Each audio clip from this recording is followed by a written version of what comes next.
friends, we're going to show you how to get your Fire Stick connected. This is a 2022 Odyssey. I don't know whether it works for years before or after it. I hope it does, and good luck. This is the Fire Stick you need to order. It's listed as $40. I actually got it on a Prime Day sale for only $20. There are fancier ones, but your screen in your van is not going to accommodate 4K streaming anyway, so there's no use in buying a fancier one. I don't know about any lower level models and whether they work, but this is the one we had, and I paid $19.99 for it. This is what comes in the box. You will use everything except for the power adapter, so you can save that for something else. You won't need it to actually run it in the car. Okay, so the first thing you want to do is get your car started, press that rear entertainment button, and then go ahead and get into HDMI. The next step is to get all your pieces together. You want to have both the remote for the Fire Stick, the car remote, and the pieces that came with the Fire Stick.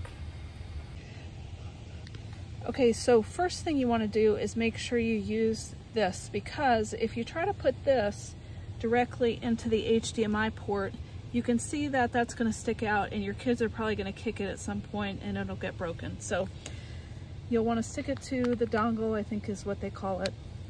And then this portion right here is what's going to power the Fire Stick. So connect it like this.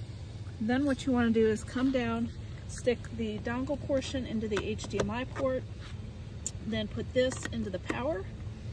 Now you may want to get some tape and tape this behind here. That may help your kids again from kicking it and damaging it. Okay, so this is my screen that pops up. If you're just getting started for the first time, you're actually going to get the screen where you have to actually log into your account through Amazon Prime and put in your email address and password. But before you do that, there's an important step that actually got me hung up for a couple days. It took me a while to figure out.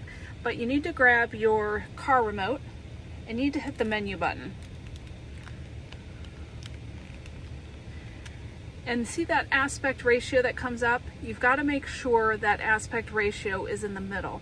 And the reason for that is, like the problem I had, is the screen appeared very zoomed in, which meant that I didn't see the full Amazon Prime screen. I couldn't see all the settings and all the options, and it pretty much made it impossible to log in and get to the points I needed to get to in order to get it working. So first, adjust that aspect ratio, make sure it's on the middle, then you can go back and you should have a full-size screen. Now, once you get into Amazon, you can adjust the screen if it doesn't feel quite centered for a little bit here, a little bit there, but it's definitely not enough for the problem you may have. So the aspect ratio adjustment is key before getting anything set up in Amazon. So from this point, you're just going to log in with your password and your username, and then you should also see this on your screen. Piece of advice I have is we actually have a Apple AirTag here that helps us not lose the remote, but a bonus is if we can't find our car in the parking lot, I can actually use it to find the car in the parking lot too. So just a last piece of advice. I hope it works for you, and happy to answer questions if you have them.